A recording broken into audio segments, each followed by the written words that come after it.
आज हम उस विषय पर चर्चा करने जा रहे हैं जो मानव जीवन के दुखों की जड़ भी है और यदि इसे समझ लिया जाए तो यही मोक्ष का द्वार भी है। हम बात कर रहे हैं आसक्ति की। आसक्ति क्या है? क्या ये प्रेम है? नहीं, प्रेम मुक्त करता है जबकि आसक्ति बांधती है। श्री कृष्ण कहते हैं कि जब हम किसी वस्तु, व्यक्ति या परिस्थिति से इस कदर जुड़ जाते हैं कि उसके होने या ना होने से हमारी मानसिक शांति तय होने लगती है, तो समझ लीजिए कि हम आसक्ति के जाल में फंस चुके हैं। इस जाल को तोड़ने का पहला कदम है दृष्टा बनना। श्री कृष्ण अर्जुन से कहते हैं कि हे कुंती पुत्र, यह संसार परिवर्तनशील है। जो आज तुम्हारा है कल किसी और का था और परसों किसी और का होगा। हम अक्सर उन चीजों को पकड़कर बैठ जाते हैं जो स्वभाव से ही जाने वाली हैं। आसक्ति को तोड़ने का मतलब रिश्तों को छोड़ना नहीं है, बल्कि उस पकड़ को छोड़ना है जो हमारे भीतर डर पैदा करती है। डर खोने का, डर अपमान का और डर अकेले रह जाने का। जब आप ये समझ लेते हैं कि आप इस ब्रह्मांड के एक छोटे से हिस्से हैं और आपका नियंत्रण केवल आपके कर्मों पर है, परिणामों पर नहीं, तब आसक्ति की जड़ें ढीली होने लगती हैं। श्री कृष्ण कहते हैं कर्मण्येवाधिकारस्ते मा फलेषु कदाचन। ये श्लोक केवल मेहनत करने की प्रेरणा नहीं देता, बल्कि ये आसक्ति तोड़ने का सबसे बड़ा मंत्र है। जब आप फल की चिंता करते हैं तो आप भविष्य में जीने लगते हैं। आप उस परिणाम से चिपक जाते हैं जो अभी हुआ ही नहीं है। यही आसक्ति है। जब आप अपने कर्म को ही ईश्वर की पूजा बना देते हैं, तब आप परिणाम के बोझ से मुक्त हो जाते हैं। कल्पना कीजिए कि आप एक पेंटिंग बना रहे हैं। यदि आप हर पल ये सोचेंगे कि ये कितने में बिकेगी या लोग क्या कहेंगे, तो आप कभी भी उस पेंटिंग का आनंद नहीं ले पाएंगे। लेकिन यदि आप केवल रंग और ब्रश के साथ एक हो जाएं, तो वो कला अपने आप में पूर्ण होगी। यही निष्काम कर्म है और यही आसक्ति से मुक्ति का मार्ग है। अक्सर लोग पूछते हैं कि क्या आसक्ति छोड़ देने से हम भावना शून्य नहीं हो जाएंगे? क्या हम पत्थर बन जाएंगे? श्री कृष्ण इसका उत्तर बहुत ही सुंदरता से देते हैं। वे कहते हैं कि आसक्ति छोड़ना हृदय को कठोर बनाना नहीं, बल्कि उसे इतना विशाल बनाना है कि उसमें पूरा संसार समा सके। एक दीपक की लौ जब तक एक छोटे से कमरे तक सीमित है, वो केवल वहीं उजाला करती है, लेकिन सूर्य की रोशनी बिना किसी भेदभाव के सबको प्रकाशित करती है। हमें अपनी चेतना को उस सूर्य की तरह बनाना है। हमें प्रेम करना है पर उम्मीद नहीं रखनी। हमें सेवा करनी है पर बदले में प्रशंसा की चाह नहीं रखनी। विचार कीजिए कि आपके जीवन में वो क्या है जो आपको सबसे ज्यादा विचलित करता है। क्या वो धन है? क्या वो कोई रिश्ता है? या आपकी अपनी छवि? जिसे आप मेरा कहते हैं, असल में वही आपके दुखों का कारण है। श्री कृष्ण समझाते हैं कि अहंकार ही आसक्ति का जन्मदाता है। जब मैं और मेरा की भावना प्रबल होती है, तो मनुष्य उन चीजों का गुलाम बन जाता है। इस गुलामी से बचने का तरीका है अर्पण। अपने हर विचार, हर कार्य और हर उपलब्धि को उस परम सत्ता को समर्पित कर दें। जब आप कहते हैं कि ये मेरा नहीं, कृष्ण का है, तो अचानक आपके कंधों से एक भारी बोझ उतर जाता है। फिर सफलता आपको अहंकारी नहीं बनाती और विफलता आपको अवसाद में नहीं डालती। आसक्ति तोड़ने के लिए मन को प्रशिक्षित करना पड़ता है। ये रातों रात नहीं होता। श्री कृष्ण कहते हैं कि अभ्यास और वैराग्य ये दो हथियार हैं। अभ्यास यानी बार बार अपने मन को वर्तमान में लाना, और वैराग्य यानी उन चीजों की वास्तविकता को समझना जो क्षण भंगुर है। वैराग्य का अर्थ जंगल भाग जाना नहीं है। वैराग्य का अर्थ है संसार में रहते हुए भी संसार को अपने भीतर न घुसने देना। जैसे कमल का पत्ता पानी में रहता है, लेकिन पानी की एक बूंद भी उस पर टिक नहीं पाती। हमें भी इस दुनिया के सागर में वैसे ही रहना है। जिम्मेदारियां पूरी करनी है, प्रेम निभाना है, कर्म करना है, लेकिन अपने भीतर की शांति को किसी भी बाहरी परिस्थिति के अधीन नहीं होने देना है। याद रखिए, आसक्ति एक मानसिक बंधन है। हम उन यादों से चिपके रहते हैं जो बीत चुकी हैं। हम उन कल्पनाओं से डरे रहते हैं जो अभी आई नहीं है। श्री कृष्ण कहते हैं कि वर्तमान ही एकमात्र सत्य है। जब आप पूरी तरह से अभी और यहां होते हैं, तो आसक्ति के लिए कोई जगह नहीं बचती। मोह का पर्दा तभी गिरता है जब ज्ञान का प्रकाश होता है। ज्ञान ये कि आप शरीर नहीं, आत्मा हैं। आत्मा न मरती है, न पुरानी होती है, न उसे कोई छीन सकता है। जब आपकी पहचान उस अविनाशी तत्व से जुड़ जाती है, तो ये छोटी मोटी सांसारिक चीजें आपको डराना बंद कर देती हैं। क्रोध, लोभ और ईर्ष्या ये सब आसक्ति की ही संतानें हैं। जब हमारी किसी चीज के प्रति आसक्ति पूरी नहीं होती तो क्रोध आता है, जब वो पूरी हो जाती है तो लोभ बढ़ जाता है कि और मिले, और जब वो किसी और के पास होती है तो ईर्ष्या जन्म लेती है। इस दुष्चक्र को तोड़ने का एकमात्र तरीका है अपनी खुशी के केंद्र को बाहर से हटाकर भीतर ले आना। श्री कृष्ण स्वयं आनंद के स्वरूप है। वे हमें सिखाते हैं कि उत्सव मनाओ, नृत्य करो, जीवन को जियो, लेकिन किसी भी चीज को अपने ऊपर हावी मत होने दो। अक्सर हम अपने दुखों के लिए दूसरों को दोष देते हैं, लेकिन गहराई से देखें तो हमारे दुख का कारण दूसरा व्यक्ति नहीं, बल्कि उस व्यक्ति से हमारी उम्मीदें और आसक्ति है। श्री कृष्ण अर्जुन को युद्ध भूमि में अपना विराट रूप दिखाते हैं। वो रूप इस बात का प्रतीक है कि सब कुछ उन्हीं से शुरू होता है और उन्हीं में खत्म होता है। जब सब कुछ भगवान का ही है तो हम किस चीज पर अपना हक जता रहे हैं? ये बोध होते ही आसक्ति की जंजीरें टूटने लगती हैं। परिवर्तन को स्वीकार करना सीखें। जिस दिन आप परिवर्तन से डरना बंद कर देंगे, उसी दिन आप आसक्ति से मुक्त हो जाएंगे। सर्दी के बाद गर्मी आती है, रात के बाद दिन आता है, वैसे ही सुख के बाद दुख और संयोग के बाद वियोग निश्चित है। ये प्रकृति का नियम है। जो इस नियम के विरुद्ध लड़ता है वही दुखी होता है, जो इसके साथ बहता है वो शांत रहता है। श्री कृष्ण कहते हैं कि जो व्यक्ति सुख दुख में, मान अपमान में और मित्र शत्रु में एक समान रहता है वही मुझे प्रिय है। ऐसी समता केवल तभी आ सकती है जब आप भीतर से मुक्त हों। अपनी ऊर्जा को व्यर्थ की चिंताओं में न गंवाएं, अपने लक्ष्य की ओर बढ़ें, लेकिन उस मार्ग का आनंद भी लें। आसक्ति हमें मंजिल का गुलाम बनाती है, जबकि अनासक्ति हमें सफर का राजा बनाती है। जब आप बिना किसी स्वार्थ के कर्म करते हैं तो आपकी कार्यक्षमता कई गुना बढ़ जाती है, क्योंकि आपका मन शांत होता है, उसमें कोई शोर नहीं होता। अनासक्ति का अर्थ उदासीनता नहीं है, ये पूर्ण एकाग्रता है। एक अनासक्त व्यक्ति ज्यादा बेहतर तरीके से प्रेम कर सकता है, क्योंकि उसका प्रेम निस्वार्थ होता है। वो ज्यादा बेहतर निर्णय ले सकता है, क्योंकि उसका निर्णय भावनाओं के दबाव में नहीं होता। श्री कृष्ण का जीवन स्वयं इस बात का सबसे बड़ा उदाहरण है। उन्होंने गोकुल छोड़ा, वृंदावन छोड़ा, द्वारका बसाई और अंत में सब कुछ छोड़ दिया। उन्होंने कभी किसी चीज को पकड़कर नहीं रखा। वे जानते थे कि हर भूमिका एक समय के लिए है। हमें भी अपने जीवन को एक रंगमंच की तरह देखना चाहिए, जहां हम अलग अलग किरदार निभा रहे हैं। एक अभिनेता मंच पर रोता भी है, हंसता भी है, युद्ध भी करता है, लेकिन वो जानता है कि वो पर्दे के पीछे कौन है। जिस दिन आप अपनी असली पहचान को जान लेंगे, उस दिन संसार की कोई भी आसक्ति आपको बांध नहीं पाएगी। आज से ही प्रयास शुरू करें। छोटी छोटी चीजों से शुरुआत करें। जब आप भोजन करें तो केवल स्वाद के लिए नहीं, शरीर के पोषण के लिए करें। जब आप काम करें तो केवल वेतन के लिए नहीं, अपनी प्रतिभा के सदुपयोग के लिए करें। धीरे धीरे आप पाएंगे कि आपकी खुशी बाहरी चीजों पर कम और आपके आंतरिक स्वभाव पर ज्यादा निर्भर होने लगी है। यही वो स्वतंत्रता है जिसके बारे में श्री कृष्ण बात करते हैं। यह स्वतंत्रता ही असली शक्ति है। एक आसक्त व्यक्ति हमेशा डरा हुआ और कमजोर होता है, लेकिन एक अनासक्त व्यक्ति निर्भय और शक्तिशाली होता है, क्योंकि उसे खोने का कोई गम नहीं होता। अपने मन के घोड़ों की लगाम अपने हाथ में लें, इन्हें विषयों की ओर भागने ना दें। इंद्रियों का संयम ही आसक्ति को जीतने की कुंजी है। जब आपकी इंद्रियां आपके वश में होती हैं तो मन स्थिर हो जाता है, और स्थिर मन में ही परमात्मा का प्रतिबिंब दिखाई देता है। आसक्ति एक कोहरे की तरह है जो सत्य को छुपा लेती है। जैसे जैसे ये कोहरा छटता है, जीवन की स्पष्टता बढ़ने लगती है।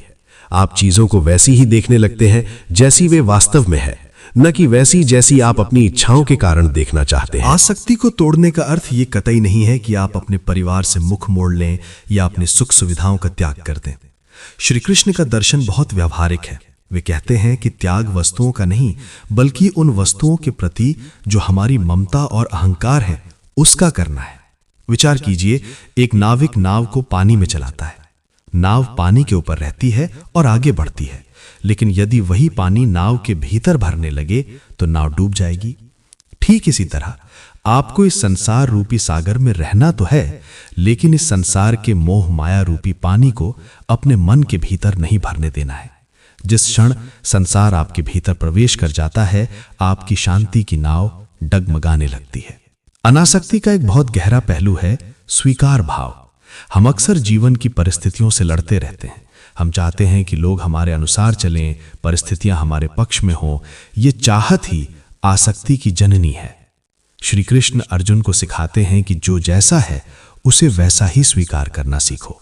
जब आप वर्तमान परिस्थिति को पूरी तरह स्वीकार कर लेते हैं तो आपकी आधी व्याकुलता वहीं समाप्त हो जाती है। जब आप ये मान लेते हैं कि लाभ हानि, जय पराजय सब उस परमात्मा की इच्छा का हिस्सा है, तो आप एक ऐसी मानसिक स्थिति में पहुंच जाते हैं जिसे स्थित प्रज्ञ कहा जाता है। एक ऐसा व्यक्ति जिसे न तो भारी दुख विचलित कर सकता है और न ही बड़ी सफलता उसे जमीन से ऊपर उठा सकती है। अपने भीतर झांक कर देखिए, हम कितनी ऊर्जा दूसरों की राय यानी ओपिनियन को अपनी पहचान बनाने में खर्च कर देते हैं। हम दूसरों की प्रशंसा के भूखे हैं और आलोचना से डरते हैं। ये प्रशंसा के प्रति आसक्ति ही हमें दूसरों का गुलाम बना देती है।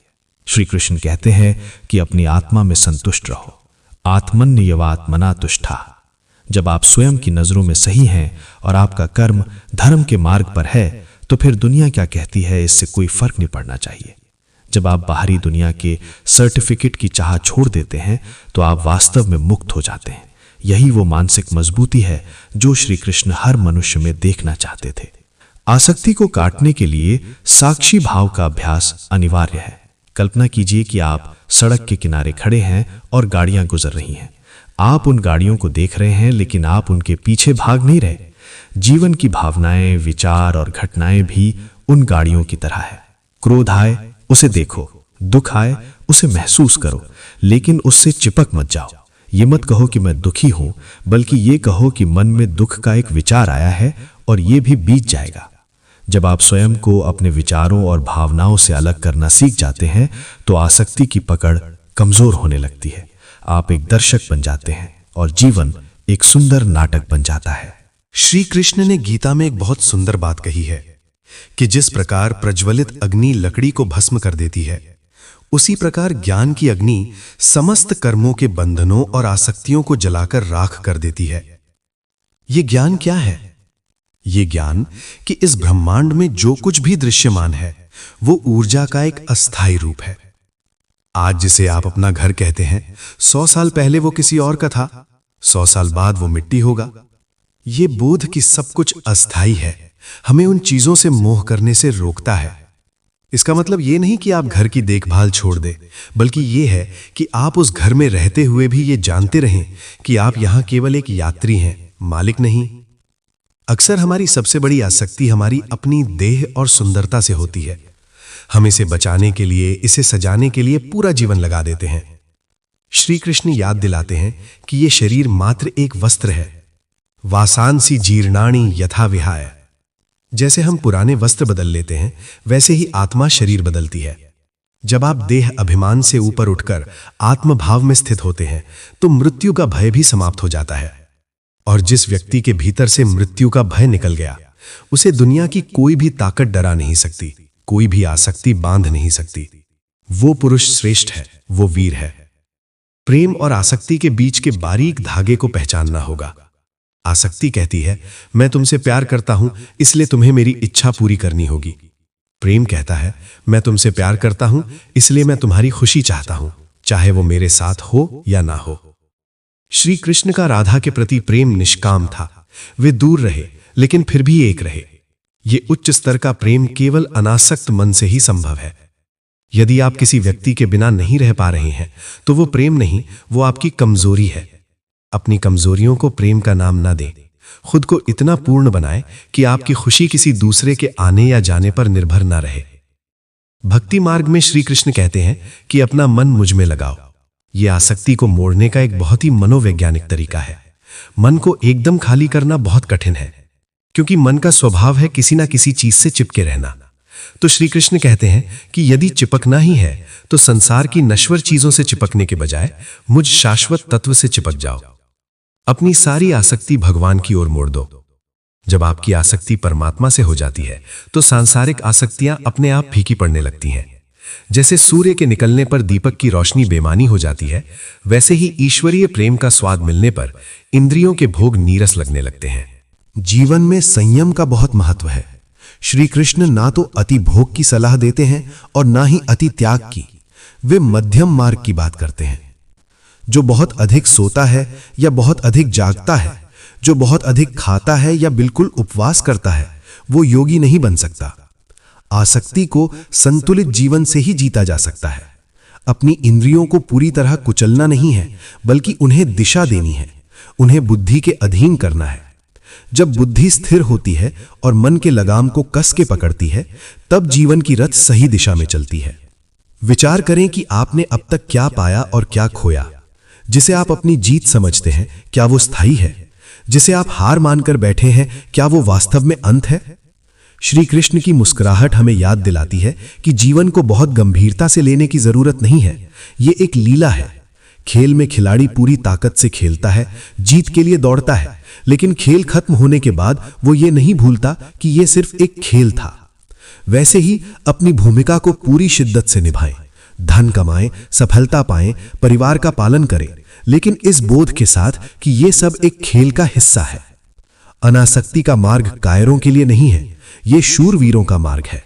इसके लिए अपने ही अहंकार से लड़ना पड़ता है, इसके लिए अपनी पुरानी आदतों को बदलना पड़ता है। लेकिन जो इस मार्ग पर चल पड़ता है, उसे वो शांति प्राप्त होती है जो सांसारिक सुखों से कहीं ऊपर है। श्री कृष्ण का आश्वासन है कि जो मेरी शरण में आता है, मैं उसके योग क्षेम का वहन करता हूं। आपको चिंता करने की आवश्यकता नहीं है, बस अपना कर्म करें और आसक्ति के बोझ को उतार फेंकें। अपनी आत्मा के पंख खोलें और उस खुले आकाश में उड़ान भरें, जहां ना कोई बंधन है, ना कोई डर और ना कोई अन्न। अपनी अंतरात्मा की उन परतों को खंगालिए जहां आपने अनगिनत इच्छाओं को छुपा कर रखा है। श्री कृष्ण कहते हैं कि इच्छाएं ही आसक्ति का ईंधन है। जब तक आपके भीतर कुछ पाने की तड़प बनी रहेगी, तब तक आप मुक्त नहीं हो सकते। लेकिन इसका समाधान इच्छाओं को मारना नहीं, बल्कि उन्हें ऊंचा उठाना है। अपनी क्षुद्र इच्छाओं को विशाल संकल्प में बदल दें। जब आपका उद्देश्य केवल अपना भला ना होकर सबका भला हो जाता है, तो आसक्ति का बंधन अपने आप टूट जाता है।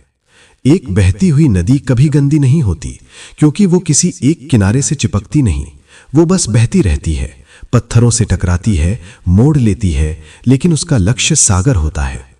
आपको भी अपने जीवन को उसी नदी की तरह बनाना है। रास्ते में आने वाले सुख दुख के पत्थर आपको रोक ना सकें। अनासक्ति का अभ्यास गहरी एकांतता में नहीं, बल्कि भीड़ के बीच रहकर होता है। श्री कृष्ण ने अर्जुन को हिमालय की कंदराओं में जाने को नहीं कहा, बल्कि युद्ध के कोलाहल के बीच शांत रहने की शिक्षा दी।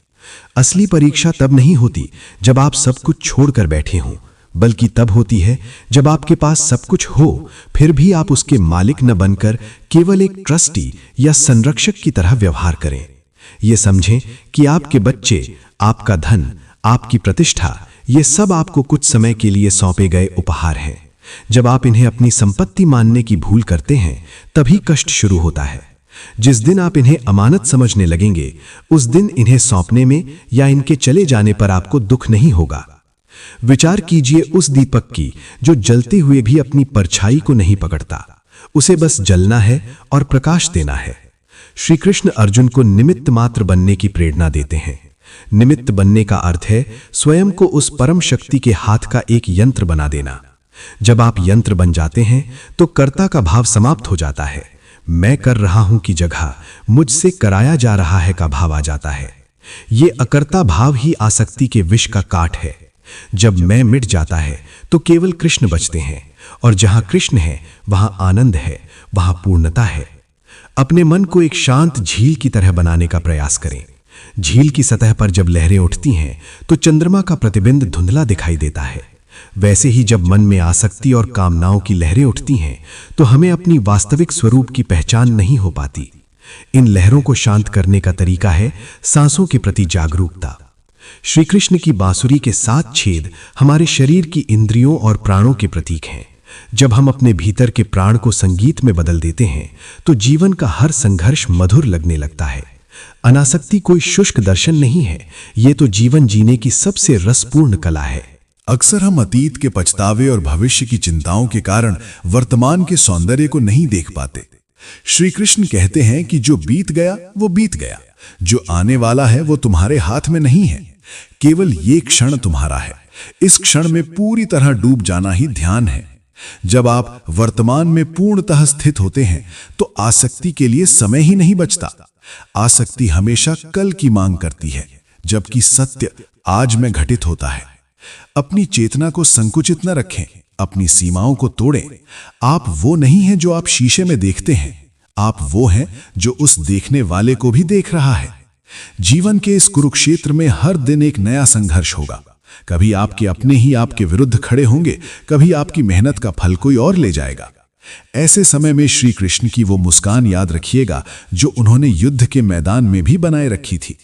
वो मुस्कान किसी की हार पर नहीं थी, बल्कि वो इस बोध की मुस्कान थी कि ये सब एक बड़ा खेल है। अनासक्ति आपको वो मुस्कान देती है, ये आपको वो साहस देती है कि आप पूरी दुनिया के विरुद्ध खड़े होकर भी अपने धर्म पर अडिग रह सकें।